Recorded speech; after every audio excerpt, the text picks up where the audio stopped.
Dark Knight Rises is the most recent live-action Batman movie directed and written by Christopher Nolan. Since the last theatrical release of The Dark Knight, featuring the Joker played by Heath Ledger, everyone was excited to see Batman's newest villain, played by Tom Hardy, Bane. Fans didn't know that they weren't going to see another Batman movie, or Batman, or even what I'd call a movie by any reasonable standards. The movie is so flawed that I couldn't explain it all in an hour. So I'm going to explain why The Dark Knight Rises is a terrible movie by focusing on one kind of small but significant aspect, the Batman. So, in order to understand why this movie is trash, I'm going to carefully explain how the Batman in The Dark Knight Rises is not Batman. And surprisingly, it really boils down to a few simple components. What makes Batman the Batman? 1. The utility belt. 2. Batman's combat prowess. His ninja-like fighting style. His martial arts training which he received from his travels around the world. 3. Batman's detective skills. Batman's known as the world's greatest detective. 4. Batman's money. Batman never seems to know what's going on.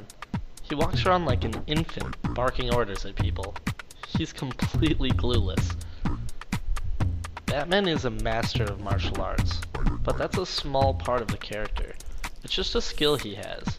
Batman is more than fancy karate gimmicks. Batman outthinks opponents. Because Batman's parents were killed by gunshots when he was a child, Batman refuses to use guns. How does someone who doesn't use guns beat people with machine guns, grenades, bombs, tanks, and superior numbers? Batman outthinks them. Well, not in this movie. Batman stupidly walks into a trap. Or supposedly. We're told that Catwoman is taking Batman to see Bane, and we assume Batman is going to give him a proper beatdown. But Batman just waltzes in and Catwoman shuts the door on him. And Bane appears to fight Batman mano-a-mano. Isn't that what Batman wanted? It's not really a trap at all. How would it have changed if Catwoman didn't shut the door? Would Batman have seen Bane standing there, huge and ripped, and then just ran away? And if Batman just wanted to leave, doesn't he have something in that utility belt that could blow open that door? No, right, yeah, there it is.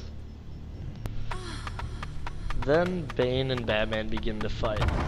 This is one of 2 extended fight scenes that we see between the 2 of these characters. However, in this fight, despite being warned by Alfred that Bane is far stronger than him and far faster than him. What about when you come up against him? What then? I'll fight harder, I always have. Take a look. His speed, his ferocity, his training. Batman makes no attempt to use anything on his utility belt. This leaves the audience wondering why Batman doesn't beat Bane. Why doesn't he use something on his utility belt? Why doesn't he use those bombs that we saw him use in another scene? Why doesn't he use the batarangs that are one of Batman's most famous weapons that we see him use in yet another scene? You might wonder if he doesn't use them because Batman doesn't believe in killing or he doesn't want to seriously injure Bane, but I think I can answer that question with this scene.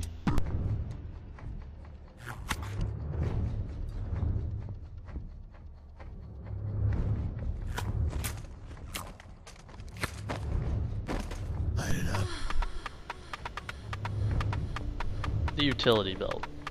When you type in utility belt on Google, the first thing that's going to come up is Batman. This is the staple of Batman. It's what Batman's known for. He's known for having everything he'll ever need in that utility belt. But in the movie, Batman constantly fails to utilize his utility belt whenever he's in a situation where it's life or death. Instead, Batman makes a fool of himself with determined regularity. Batman, the world's greatest detective? Batman is smart. He's borderline genius, if not eccentric. Then why do we watch a character who never figures anything out? Batman wanders from scene to scene, asking simple, basic questions. I need an appointment at the hospital for my leg. Which hospital? Whichever one Jim Gordon's in. He's completely oblivious to his environment. In every scene, Bruce Wayne is completely bamboozled. Alfred, why did the Wayne Foundation stop funding boys' homes in the city? The foundation is funded by the profits of Wayne Enterprises. There have to be some. Time to talk to Mr. Fox, I think.